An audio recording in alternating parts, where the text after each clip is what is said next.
Bonjour à tous et bienvenue dans cette nouvelle vidéo. On se retrouve comme d'habitude pour parler films, pour parler séries, pour parler sorties et bien évidemment pour parler plateformes de streaming. Et cette fois-ci nous allons parler d'une sortie cinéma que je n'attendais pas particulièrement. C'est en fait une sortie que je suis allée voir à tout hasard parce que l'affiche m'a intriguée, faut dire que l'affiche est assez belle. C'est un film qui a été présenté à la quinzaine des réalisateurs, c'est un film français et c'est un film fantastique. Donc autant dire qu'on est sur un cocktail plutôt intéressant, plutôt intriguant. Je vous parle du film Les 5 Diables qui est sorti tout juste au cinéma ce mercredi et qui honnêtement vaut le détour de par la proposition plutôt originale qui est faite dans ce film.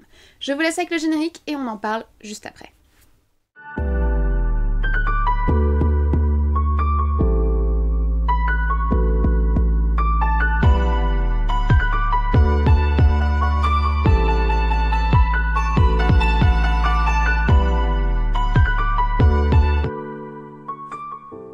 Alors, Les 5 Diables est, comme je vous l'ai dit, un film français qui dure 1h36, donc est une durée extrêmement raisonnable. C'est un film de type drame fantastique et c'est un film qui est sorti le 31 août 2022 dans nos cinémas. À la réalisation, nous avons Léa Missius. Alors, Léa Missius, c'est une scénariste, réalisatrice et actrice française, elle fait partie des nouveaux talents du cinéma en ce moment, et ce film est son second long métrage. Elle a déjà réalisé un film en 2017 qui s'intitulait Ava, qui racontait l'histoire d'une jeune fille qui est en train de perdre la vue et qui souhaite réaliser son souhait tant qu'elle peut encore voir, qui est de revoir un jeune garçon qu'elle avait rencontré en vacances avec son chien.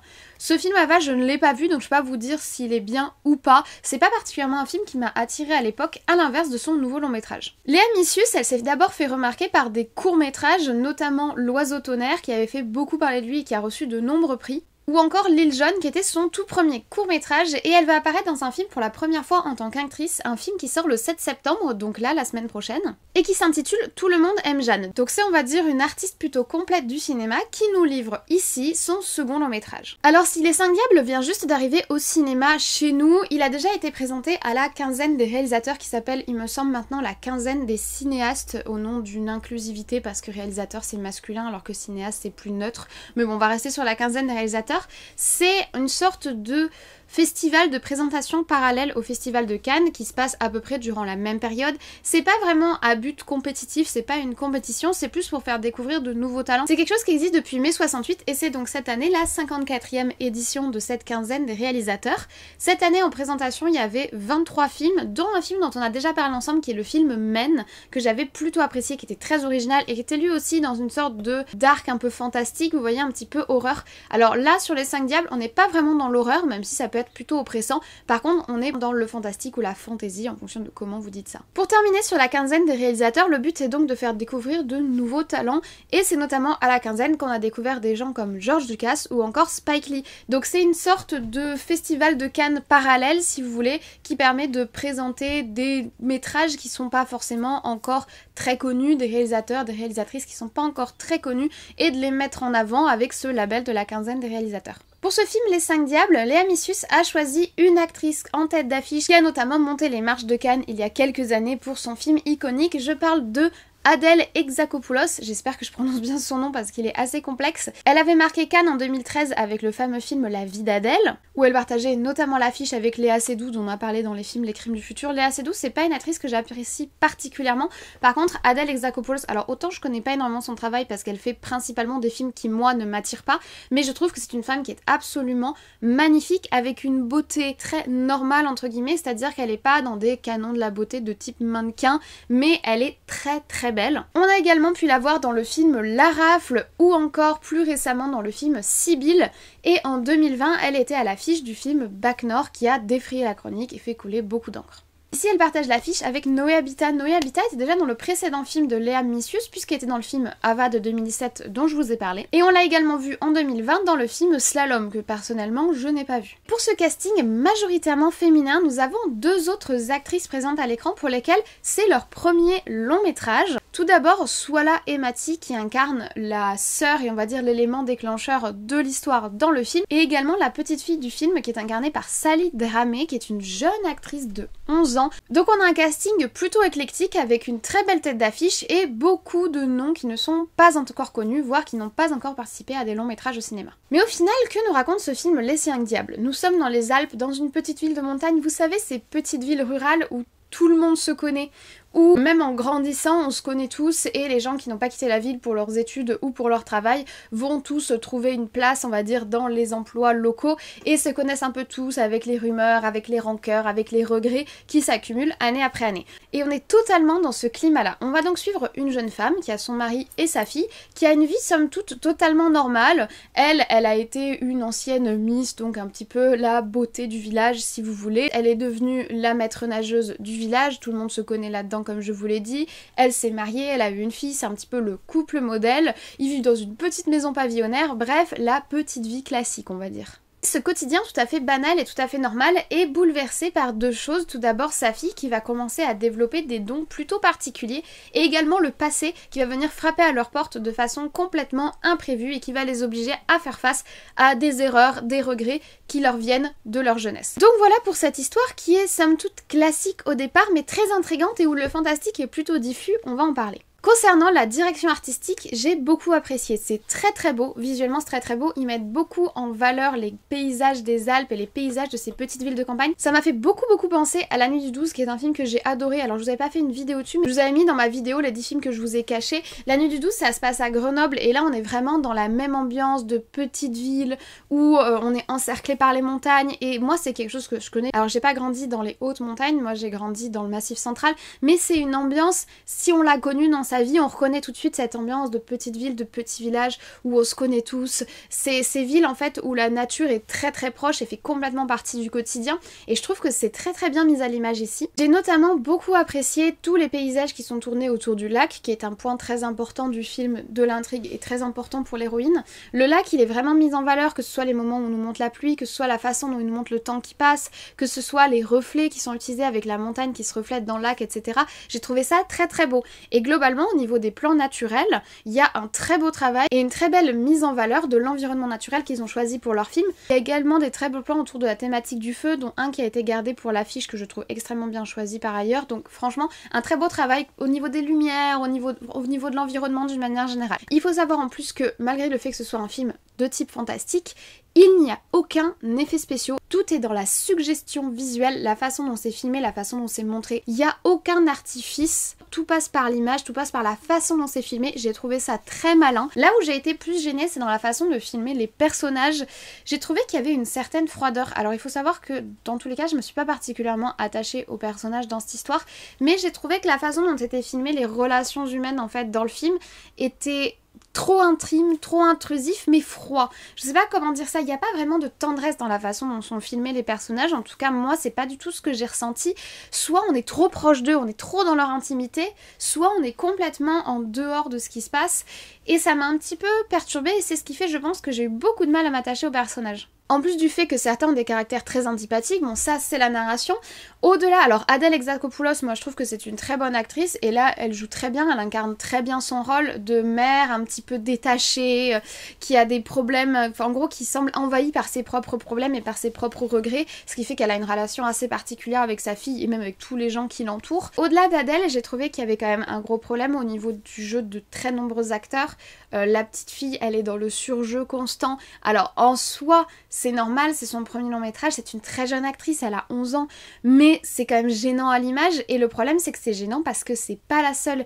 Il y a beaucoup de personnages qui sont dans le surjeu ou dans l'absence de jeu, une sorte de neutralité. Ils ont pas l'air d'être présents à l'image, donc Adèle, elle prend beaucoup de place à l'image, c'est notre héroïne donc en soi c'est pas particulièrement gênant, mais les personnages n'existent pas vraiment à côté et ne trouvent pas vraiment d'espace pour exister. À l'inverse de Noé Habitat qui d'ailleurs est pas un personnage si important que ça de l'histoire, mais en devient un de nos personnages favoris, tout simplement parce qu'elle existe à l'image aux côtés d'Adèle, à l'inverse de d'autres. Et ça, j'ai trouvé ça un peu gênant et un peu dommage, parce que du coup, ça nous empêche d'être vraiment investis émotionnellement dans l'histoire, puisqu'on n'arrive pas à s'attacher au personnage en fait. Le dernier point qui est extrêmement intéressant, c'est comme je vous l'ai dit, le fantastique, donc déjà qui n'a pas d'effets spéciaux, mais en plus qui est très subtil et très diffus.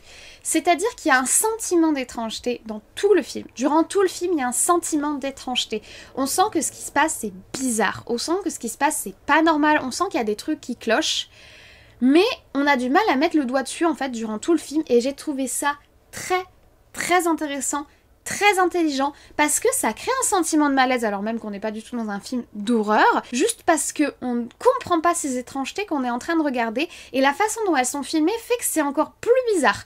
Et ça, j'ai trouvé ça vraiment très malin, vraiment très intelligent, et c'est ce qui m'a le plus investi dans cette histoire, parce que je voulais connaître le fin mot de l'histoire, je voulais savoir pourquoi tout ça, qu'est-ce qui se passe, qu'est-ce qui se trame dans cette famille, qu'est-ce qui se trame dans cette ville, qu'est-ce que c'est que ce bazar, pourquoi je suis mal à l'aise. En fait, tout le film, c'est pourquoi je suis mal à l'aise. Tu veux connaître le fin mot de l'histoire, tu veux saisir ce qui fait que depuis le début, t'es dans ce sentiment d'inconfort vis-à-vis de tout ce qui se passe devant toi, alors même que ces gens ont une vie totalement normale et même plutôt banale. C'est jamais grotesque, c'est jamais gore, c'est jamais exagéré. Si je compare à d'autres films d'horreur que j'ai vus récemment, Ogre qui était dans le grotesque et qui tombait en fait dans le trop parce qu'il n'arrivait pas à maintenir cette subtilité alors même qu'ils avaient des visuels très intéressants. Men dont on a parlé qui était présenté à la quinzaine des réalisateurs qui lui tombait dans le gore et dans le trop visuel, ou encore Esther qui lui tombait complètement dans le cliché, Le bal des enfers pareil qui tombait complètement dans le cliché et dans le surjeu. Là c'est vraiment très subtil. Alors pourquoi je compare à des films d'horreur? Parce que vraiment il y a cette étrangeté. Alors ce film n'est pas du tout un film d'horreur, c'est pas un film qui fait peur, pas du tout, mais par contre il y a une étrangeté qui est présente durant tout le film, cette espèce de fantastique qu'on y a mis qui est légèrement malaisant juste ce qu'il faut. J'ai trouvé que c'était très intéressant et que ça en fait une expérience très intéressante à vivre malgré le manque d'attachement que j'ai eu pour les personnages et malgré le manque d'intérêt global pour l'histoire. Autre point qui m'a fait beaucoup apprécier mon visionnage, c'est la bande originale. Alors en fait, il y a deux points que je vais dégager dans le son en fait du film.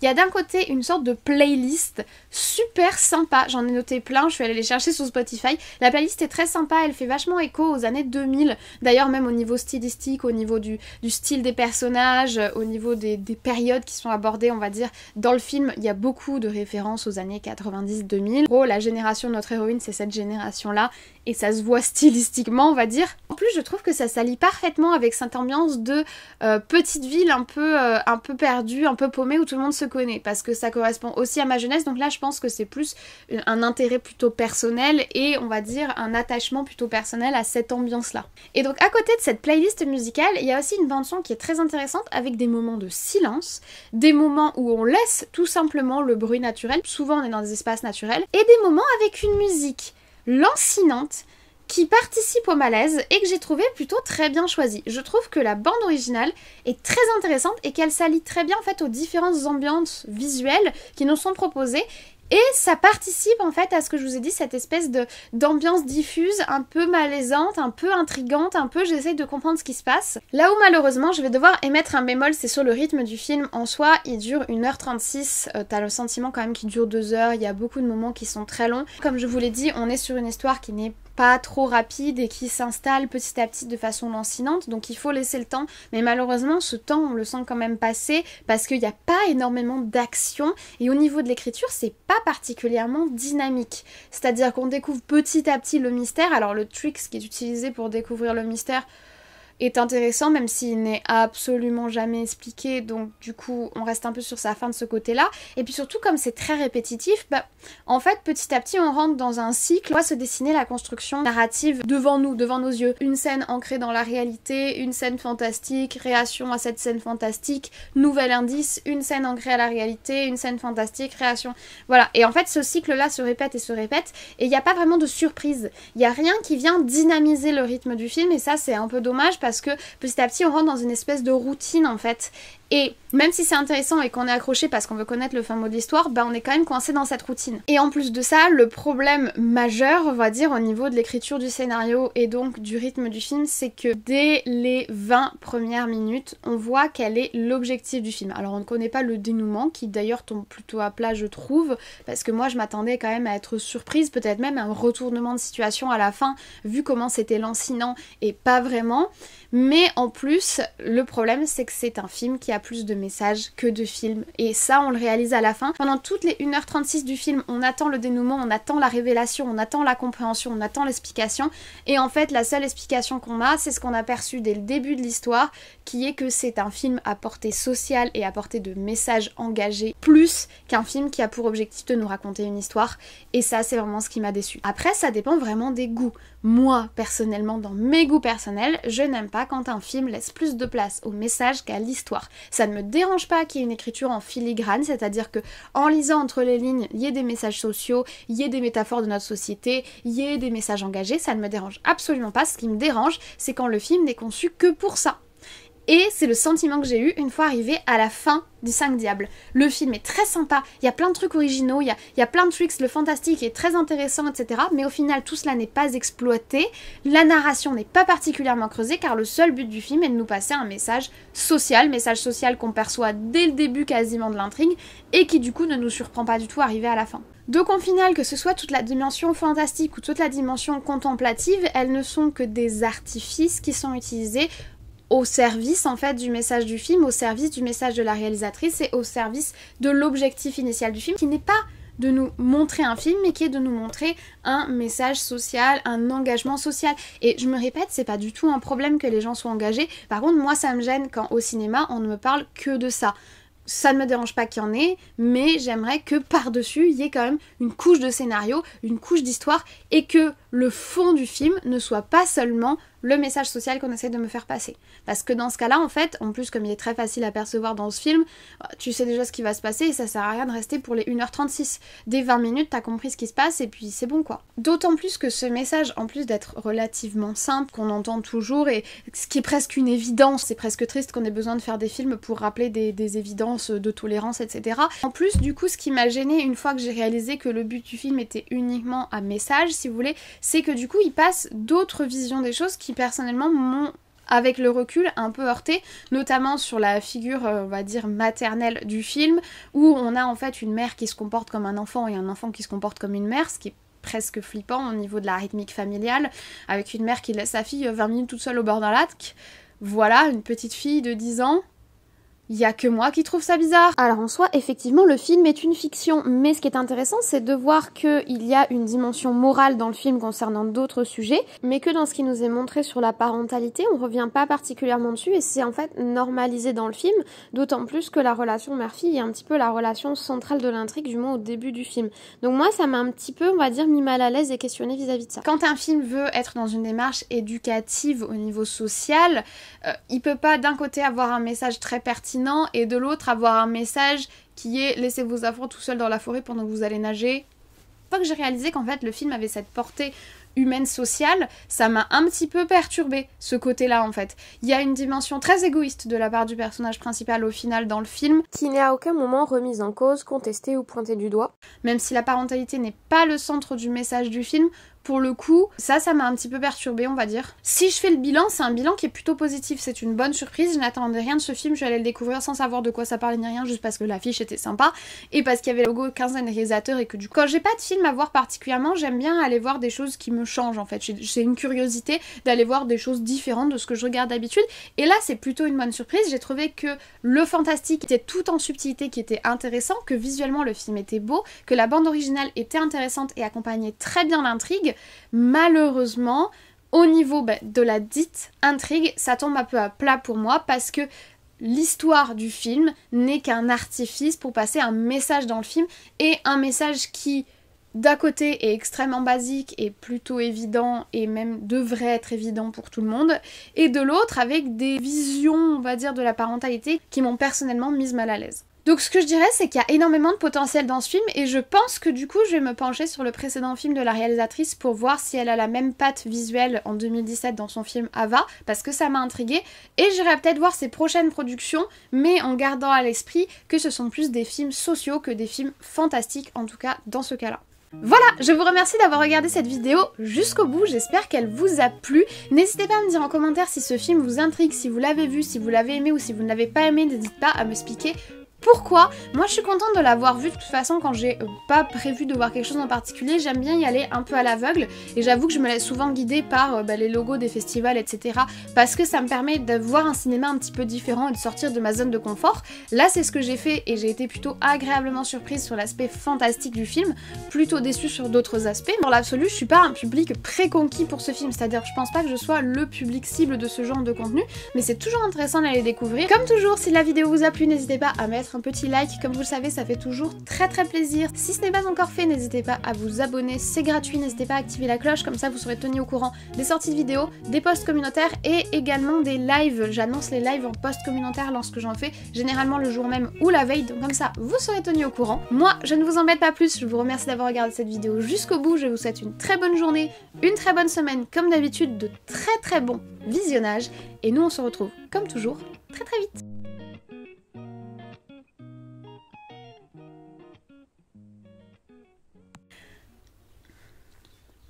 Comment dire ça?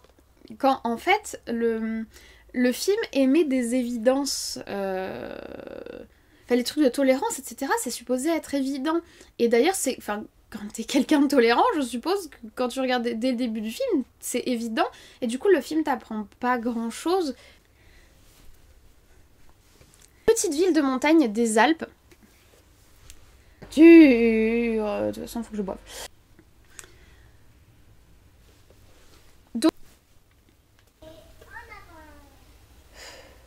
Côté on est dans la tolérance etc, et de l'autre on a une mère qui est, enfin je suis sûre qu'elle aime sa fille hein. Et puis d'ailleurs sa fille lui demande si elle l'aime, donc c'est que voilà, c'est qu'elle-même elle sent qu'il y a un petit malaise de ce côté là, mais je sais pas, ça m'a mis quand même un petit peu mal à l'aise de laisser une gamine de 10 ans toute seule au bord du lac.